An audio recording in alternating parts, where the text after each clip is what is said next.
So thanks for coming to the channel. Today we're going to carve this. This is the gingerbread Santa, and that's what it looks like. So stay tuned and I'll walk you through how I did it.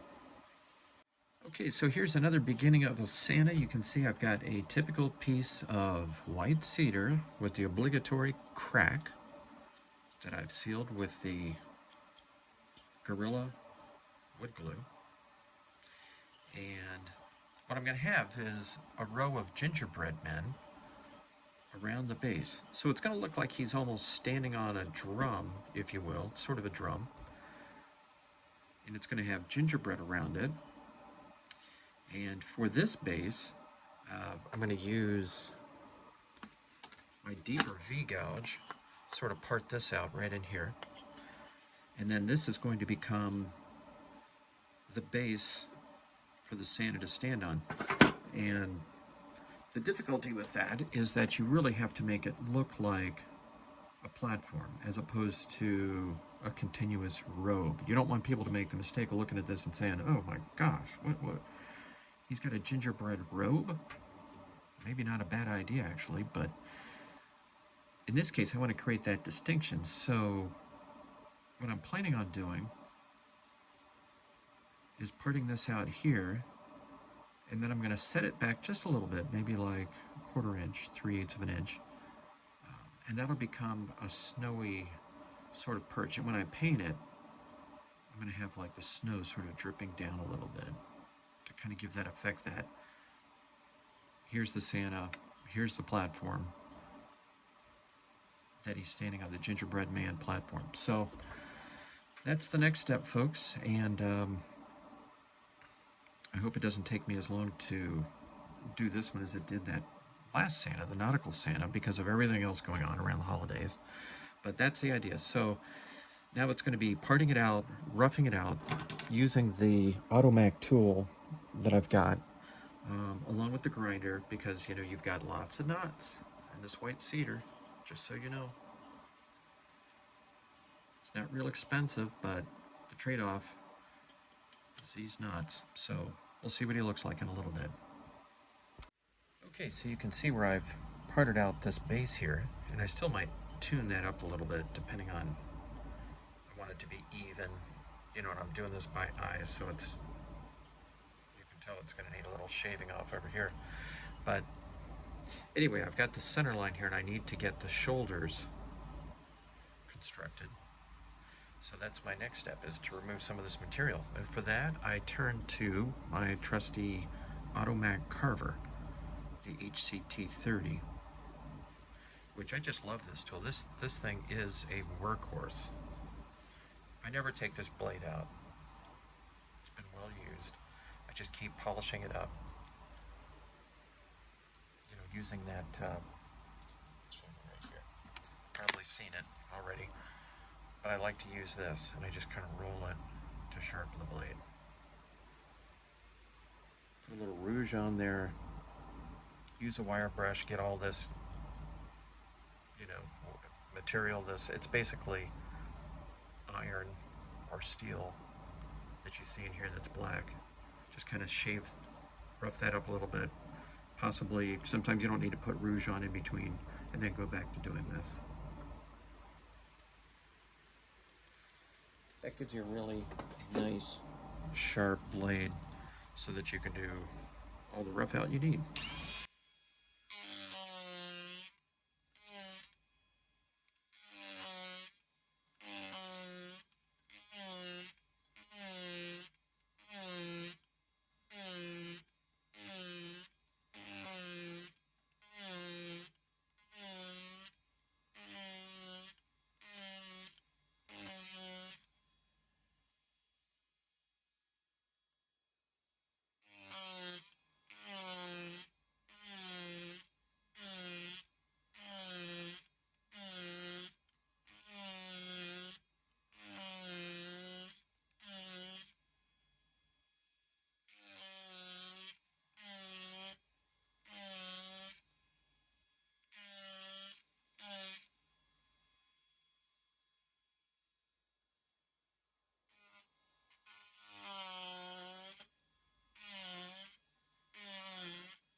so you can see how that's coming along.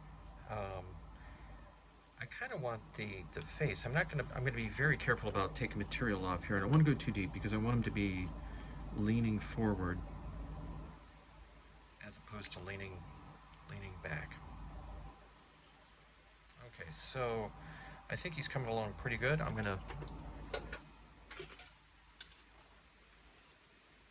this back on the hook over here, and then I think I'm gonna revert to this gouge and just kind of do a little bit more fine tuning in this area. Do a little fine tuning, come back and look at them and see what we've got. Next step is to pencil in the face, figure out what he's going to be doing here with his arms. Just a quick note, I've got my fan running back here, the dust fan. And how do I get these knots taken care of? Well, I use this. This is a head that you can get. I think it was, gosh, about 25 bucks, maybe, who knows, 15 years ago, something like that. But the darn thing is incredibly durable. You know, so don't feel bad about buying one of these if you need it, because it's going to last you forever. And this is my multi-tool, again, another old piece of equipment, kind of like me. And I just kind of crank this up a little bit.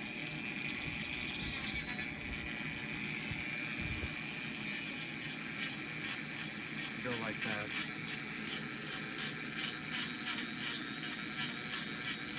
Just keep going until you get it down a little bit. You'll have to come back, you know, and do it again as you define the Santa. But just a little background on how I do this. Okay, this is what he looks like at this stage. I've penciled in the face, and I've got the platform down here, and he's going to be holding a little gingerbread man right there like that. It's going to be kind of an interesting looking Santa. So it's really a gingerbread Santa theme going on here. The next step is going to be carving out the eyes, just like you see it here. And then figuring out the beard, and then kind of blocking this area out, doing the robe, and all of that fun stuff. And I'm trying to place these knots where they're not too much in the way, where I don't have to grind them down a lot. Here's another example here for the tassel on the cap. Got a knot right there in the middle. It does help when you can play around some of these knots, but it sort of creates a little challenge, a little bit of a puzzle. But that's where we are right now. Okay, so I've done a little bit more work on the Santa. You can see the face has been carved out. A little bit of details that I have to take care of in there. Beard supersedes the arms, so I kind of carved out a little bit of the beard coming down, and then I've got some finer detail work that I have to do. But in the back here, I've got a little bit of material that I've got to take care of. So I'm just going to do that with the trusty Automach and blow that out.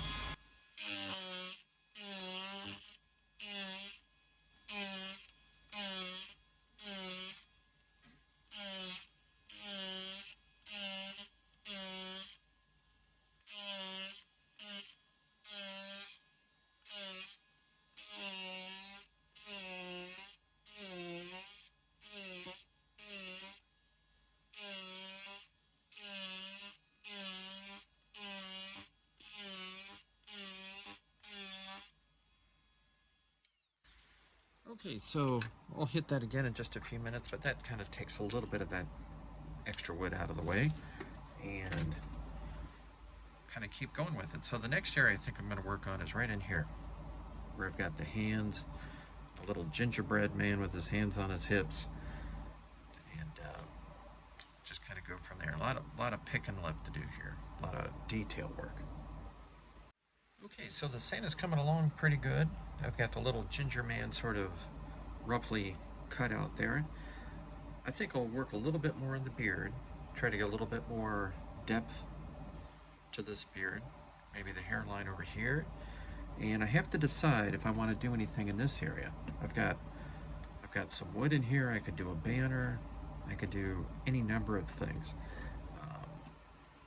Although I have no idea what, if I did a banner, what I would have the Santa, since he's holding a piece of gingerbread man, I don't know what the banner would say. I'll have to get creative on that. But I've got some more work to do around here.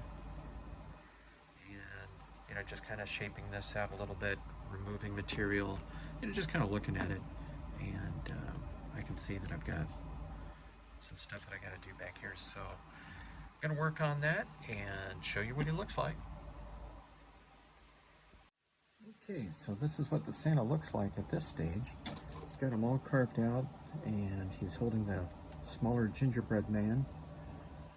Beard turned out pretty good.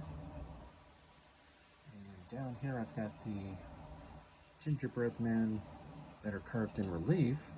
Quite a bit of work, actually, more than you think, kind of doing this, but kind of a fun project. I haven't done them like this before. And now it's off to get painted. So let's see how he turns out.